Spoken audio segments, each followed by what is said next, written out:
Hey y'all, so just got done with today's workout. Kind of a funny one.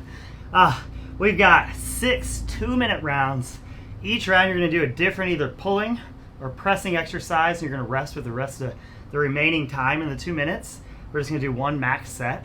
And then after we do all of that, we're going to have a mile run. So we'll have variations for everything we're going to talk about here on the workout blog and on the description of this video. So check those out if you have any questions. And we'll talk about what to do kind of to figure out what level we should be at all of these things. So let's go through it. 6 2-minute rounds. We're going to do one max set of strict chest to bar pull-ups. With whatever time is left in the 2 minutes, when you're done with that set, you rest. Then we're going to move on to strict ring dips. Same thing. They're going to move on to strict regular chin over the bar pull-ups. Then we're going to move on to deficit push-ups. I just put my hand on 2 bumper plates, 2 dumbbells would work really well. You can even use books. Then strict or just regular ring rows. About a 45-degree angle is good for those. Then we're going to do deficit knee push-ups. So same deficit, we're going to do push-ups on the knee, which declines the angle a little bit. Then right when that last 2 minutes is up, that's right when you start that 1,600-meter run. So this one feels kind of funny because the pulling variations get easier and easier. The pressing variations get easier and easier. What I kind of found with myself is I actually don't remember exactly how many reps I did of any of the things, but I do remember all of them being similar. So the number of strict chest to bar pull-ups I got was about the same number of strict pull-ups I got. It's about the same number as ring rows I got, and so on with everything. So really what we're doing, if we're going to scale this, is we need these first 2 things to be at least 8 reps.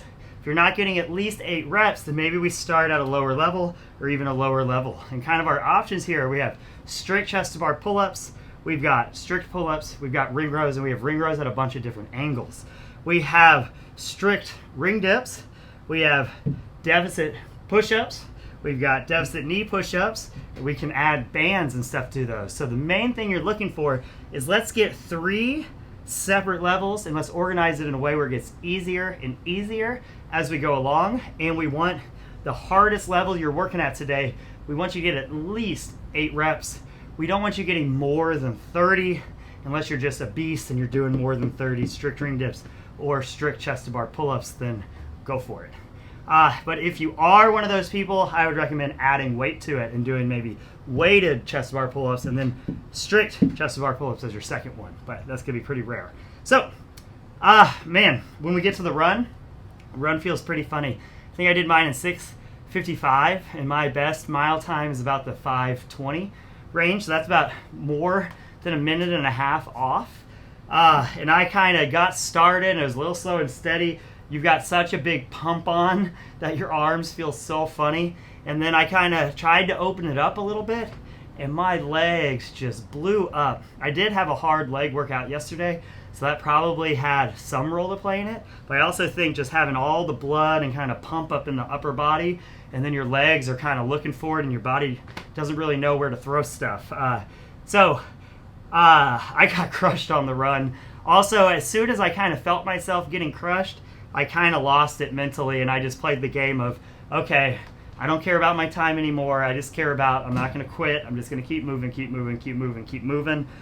So about a quarter of the way through my run, which isn't very far, I kind of had that moment of kind of giving up. And I think if I would have been working out with people, it would have been a lot easier to keep myself up mentally. But failure, failure, failure, failure, failure, failure. It's a lot of mental fatigue that is going into that run, and I wasn't mentally ready for it. I was just kind of thinking, oh, 1,600-meter run, I know how to pace that, this is what I do when I'm fresh, yada, yada, yada. I know I'm not going to be as good, but I wasn't really expecting the mental battle, so just be ready for the mental fatigue you already have coming in. Just start slow and steady, smooth and steady, not slow, smooth and steady, and just kind of see what you can do along the way, but expect kind of that grind.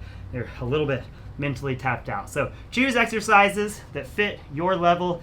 We want those first sets to be between 8 and 30, somewhere in there. Progress those exercises down a little bit as we go. Try and do strict movements. Try and learn and work on positions. Prioritize full range of motion reps than just repping it out. So this is going to be for intensity and technique, not for reps. So even though we are maxing the reps out, I'd much rather see perfect looking reps taken to a max set today than just going for it. We got plenty of other workouts that are testing workouts where you can go for it. Today's not one of them.